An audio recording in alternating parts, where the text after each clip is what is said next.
Seekordne seiklus siis viib meid sellisesse kohta, nagu selleks on Nepaal.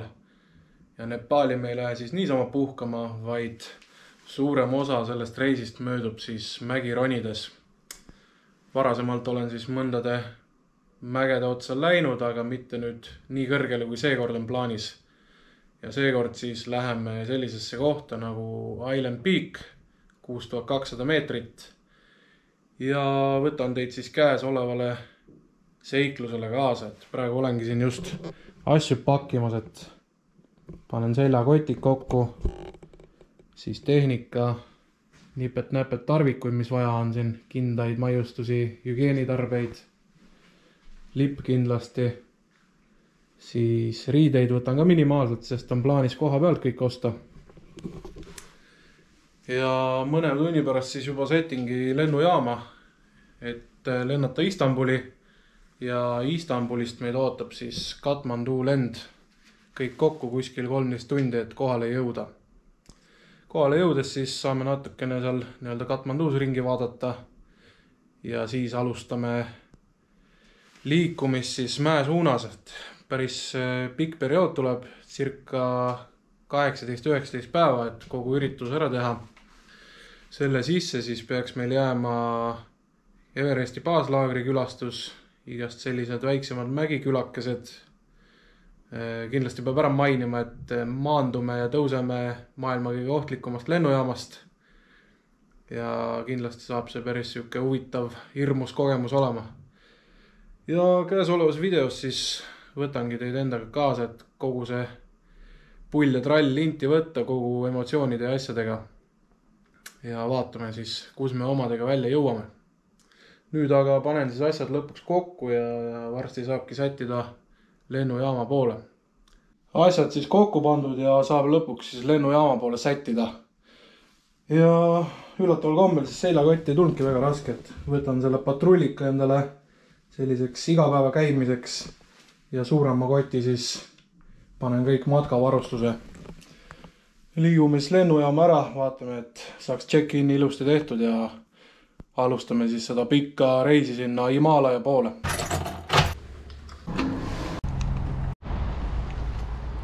Ma ütlesin, et paari sõnaga räägin ka, et miks ma just Nepaali lähen.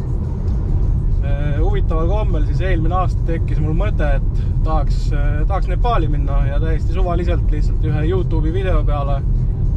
Ja kuna mulle mägedes matkamine meeldib ja üleüldiselt matkamine kõik, siis tundus Nepaal päris huvitava sihtkohana. Ja peale seda hakkas siis siuke huvitav periood pihta, kus nagu igas nagu suvalises kohas kuidagi puutusin kokku selle Nepaali või Nepaali olemusega, et näiteks läksin jõusaali ja läksin soojendussaali tegema, siis telekast tuleb mingi Nepaali reisisaade, siis vaatasid seda seal soojenduse ajal, mõtlesin, et okei, lahe. Järgmine hetk siis Revalspordis meil siis on siuke spa ka, lähen sauna ja kaks venda räägivad Nepaali matkamisest. See on väga huvitav, et siuke kokkusattumus. Ja siis järk-järgult hakkaski tulema igalt poolt neid Nepaali soovitusi. Ala lennupiletite näol, mingid uudiskirjad, raamatud.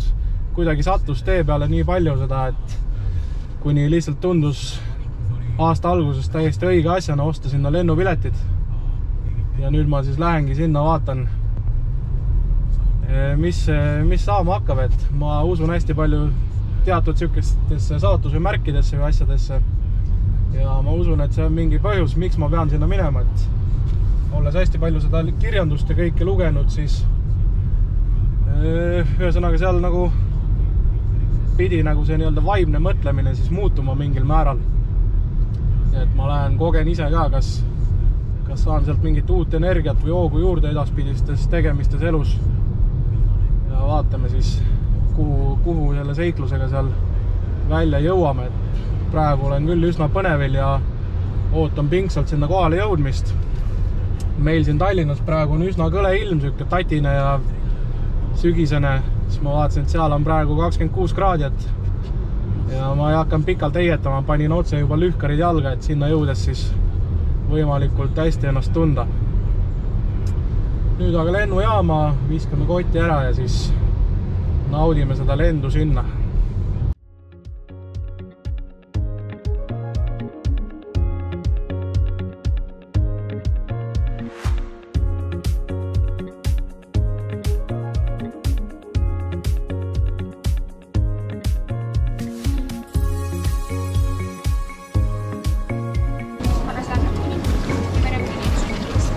aitäh! Aga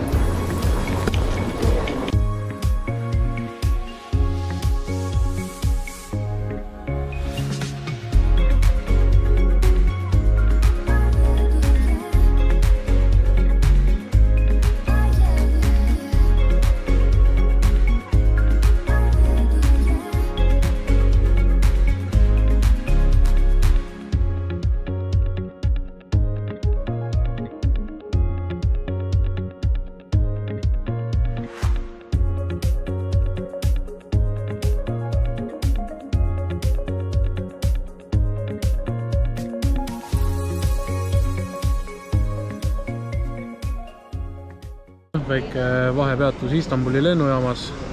Mu lend Katmanduusse lükkus edasi siis praegu circa 5 tundi ja jõuan siis plaanitust hiljem kohale. Aga vähemalt anti siin tasuta süüa veidikene. Saab kõhu täis süüa ja kuskil külje maha panna ja hommikust lendu oodata. Loodan, et jõuan ikka normaalselt ajal sinna kohale. Mul peaks keegi vastas ka olema, ma loodan, et mu sõnum läks läbi, et ei tasu tühja oodata seal. Aga eks elu näitab.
Tervitused siis Nepali pealinnas Katmanduust. Oleme ilusti kohale jõudnud ja sain just siis hotellitoaga kätte, et täitsa viisakas tuba on. Ütleme niimoodi, et see muidu on mingi, mis ta oli, $5 öö või. Aga mulle siis anti see selle firma poolt tasuta, kellega ronima lähen. Ja täitsa viisakas, et kaks lõbusat selli olid mul lennujaamas ilusti vastas, nimesilt püsti ja siis tõid mind siia ära koos pagasiga. Ja täitsa viisakas kõik siiamaani tundub. Hotellitoal on siuke rõdu ka. Mingid mäeahelikud asjad paistavad seal taustal. ja tundub, et neil on täna siin mingi püha ka, sest tänavatel olid igal pool inimesed lilli loopimas ja maha mingeid asju joonistamas, et pärast kõndima lähen, siis vaatan, äkki saan kuskilt video peale ka midagi. Ja mingid siuksed väiksed paugutamised asjad, lapsed jooksevad ringi, loobivad mingit raketilaadseid asju, et pärast küsin täpsemalt, et mida nad tähistavad. Vot, nüüd tuleb ennast vaikselt sisse seada. Juba nii-öelda see firma omanik, kellega siin suhtlesin ja läbi tema siis selle paketi siia võtsin, siis kutsus pärast juba mingi õlles ja asju ka jooma. Lähme vaatame ära, kuidas kohalik kraam tundub. Vot. Ja täna ma arvan, lähen vaatan siin ümberringi, kuskil natuke jalutan, pimedaks läheb ka ja mis on, kohalik kell on juba 6 ka kohe, et Eestist 4 tundi ees. Peaks ühe normaalse une tegema ja ennast korralikult välja magama, sest et lennukis väga und ei saanud. Aga homme lähme siin, käime linna peal ringi ja vaatame. Et enne kui hakkame Mäkke ronima, teeme siin ühe normaalse seikluse mööda Katmandu linna ka ja nagu nii matkavarustust ja kõike pean ostma, siis saabki kõik need käigud ühendada. Vot nii.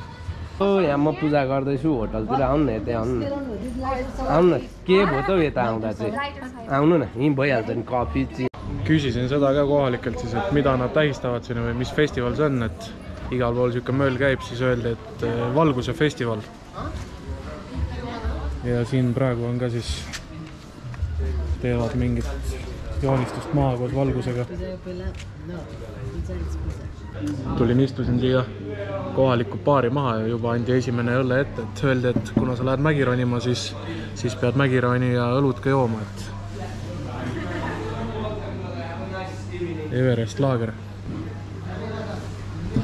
Täitsa okei värk. Festivali puhul siis mulle anti ka õnnistus, sooviti edu tulevaseks matkaks ja siis on huvitav asi veel, et ühesõnaga see, kes sind õnnistab, peab sulle raha ka andma selle eest, et ta sind õnnistas ja pärast toob sulle midagi magusat, nii et mulle anti raha ja anti maiustus.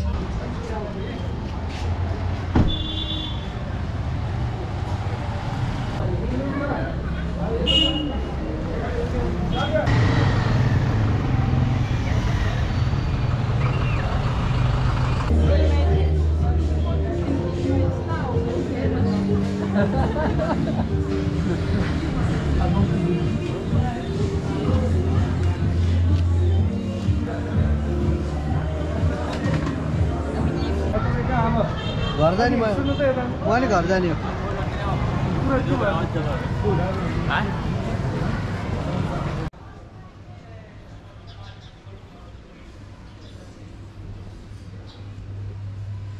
Tere hommikust!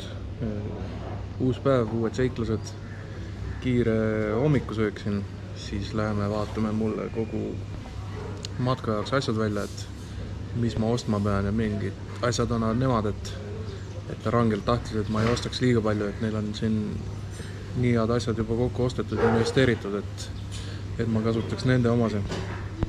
Hommikusöök siis siuke kohalik värk, kõik kiitsid seda leiba väga, kohvi ja proovime ära ja vaatame, kui ta on.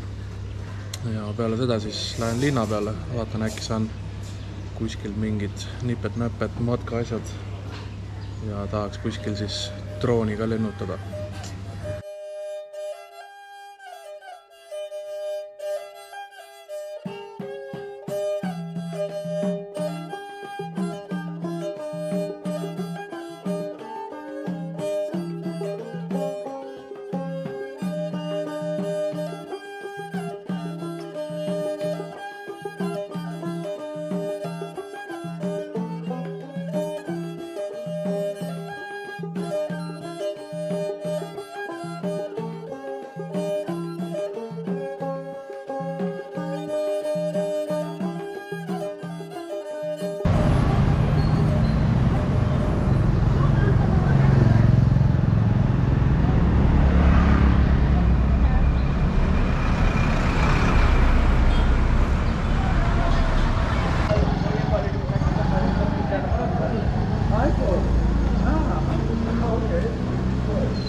piirkond, kus ma siis hetkel jalutan, on Tamel.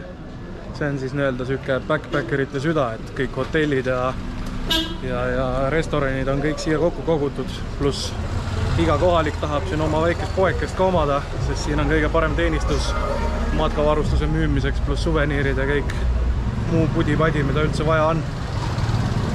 Mu enda hotell on ka siin samas Tamelis, et sisuliselt hotellist välja astuda ja kohe olen siin südames.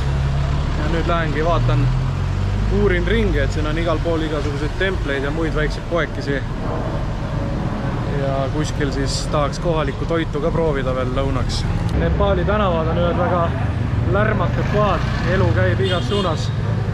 Ja ulme on see, et kitsad tänavad peale selle, et siin on hästi palju mootorrattaid ja mopeed ja siis vahepeal mõni reka ka suudab ennast siit läbi rebida niimoodi, et ma ei kujuta ette, millimeetrite mäng ainult, et läbi mahuks. Aga praegu siis suundun sihukesesse kohta nagu Assam Bazaar, et palju väikseid putkas ja asju täis, et kohalikku mingit manti osta, mingeid snäkke või mingeid selliseid asju. Tulin vaatama siin kohalikku sepistamist, et Nepaalis on hästi populaarne relv või nuga, on siis kukri ja seda siis võivad ainult nemad kasutada, et kes vähegi Briti armeed teab, siis seal on Royal Gurkhad ka ja nad käivad siis alati vöö peal see kukri ringi.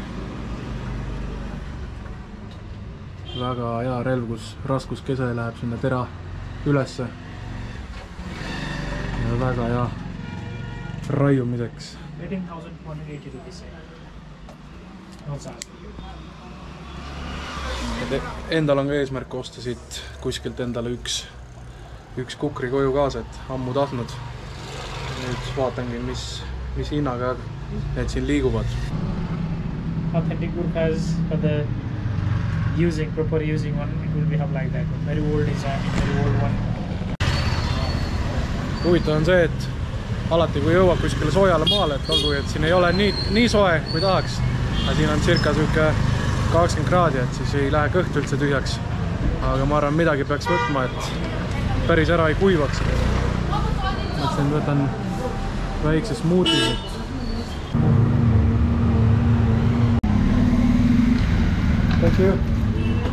Maitseme kohe ära ka siis, kui ta on. Mõnus. Mõnus värsked puuvilad. Ja hind siis oota circa 2 euri. Kiire shopping ka siis tehtud 50 euro eest. Kotid asju täis. Ja siis Nepali tulete siis siit poest saate.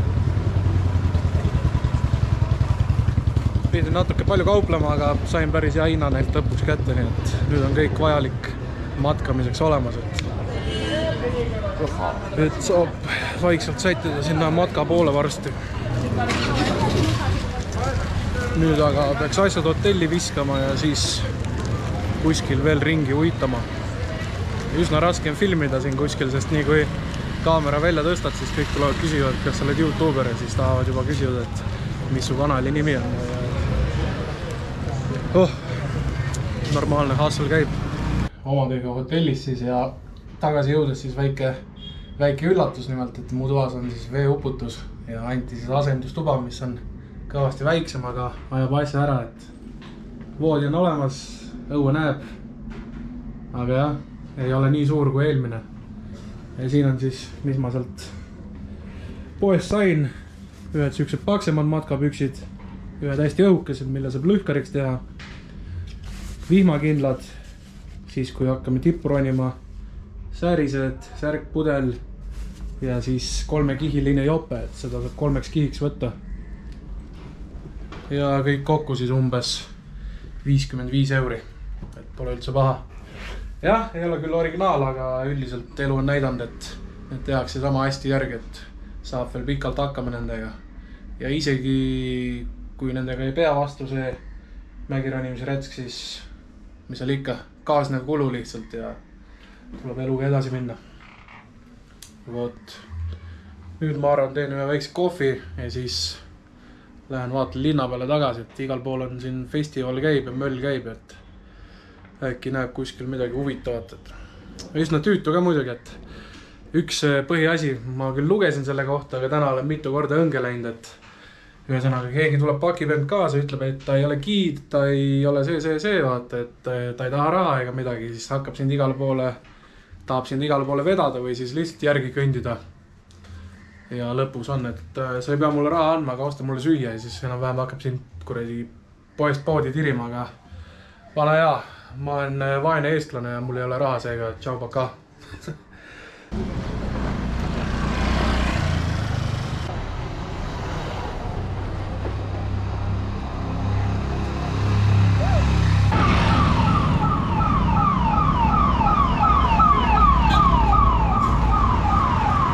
Linna peal niisama jalutada ei viitsinud, siis ma mõtlesin, et ma lähen kõnnin ühe templi juurde.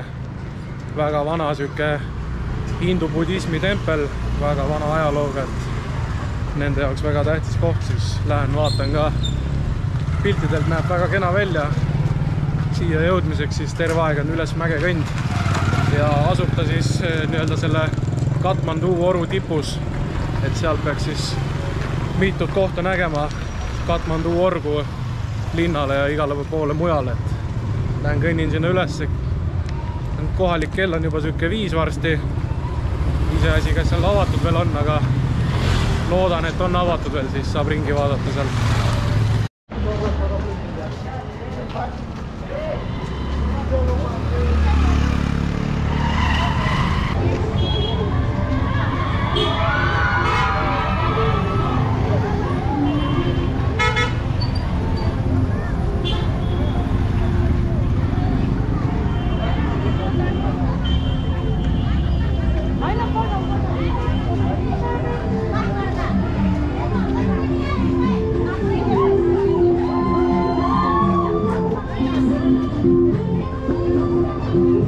Siit tuleb kena tõus templi juurde, Buda kujud ka taustaks ja siit saab siis üles mäkke minna.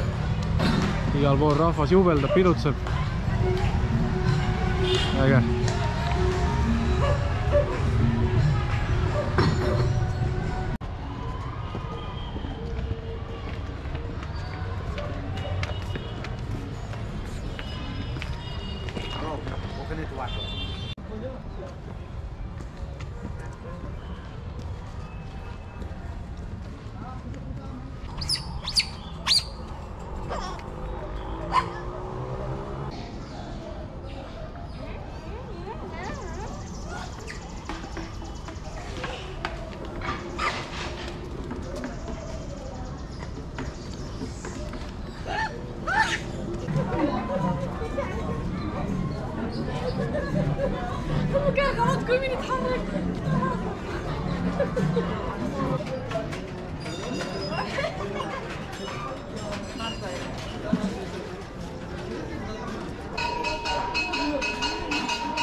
Natuke siis sellest templi ajaloost ka, üle 1500 aasta vana ja päris mitu korda kannatada saanud.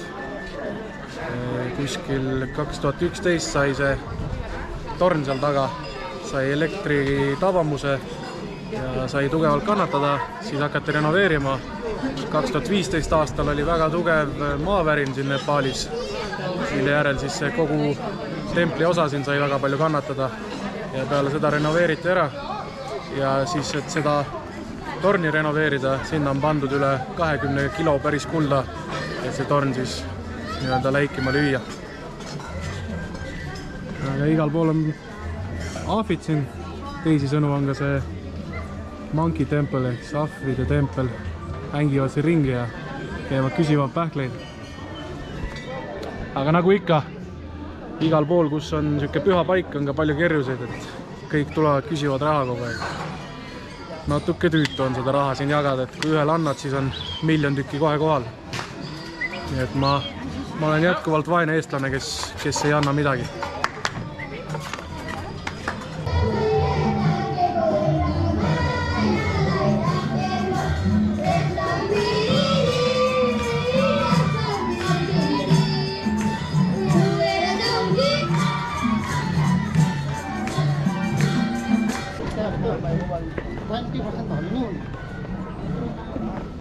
कामै गर्ने भए पनि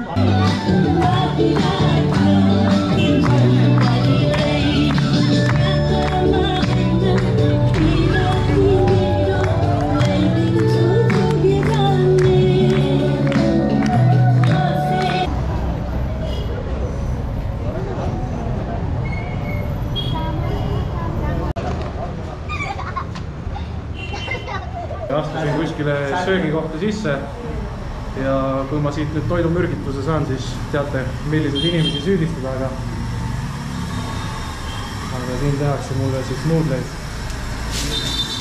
Tundub siuke väike pereäri.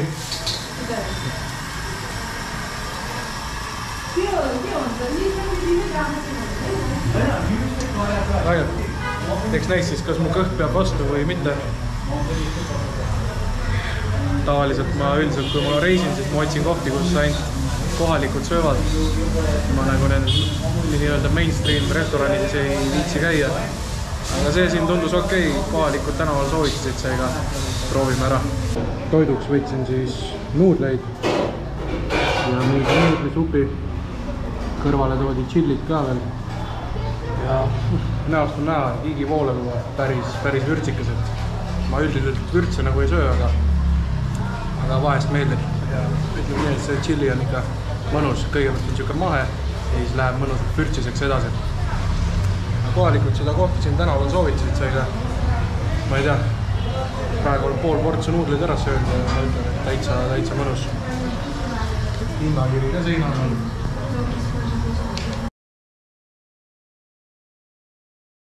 Üsna skeptiline selle sõidu osas. Miks siin siuke möll toimub? Täpselt sama maitsega. Suhkur peale annab täpselt sama asja. Siit on väga jäle kärssanud lihalõhn. Kõrbenud inimese lõhn on siin küll päris võigas. Ja normilt jälle leemendab mõnusalt spicy oli.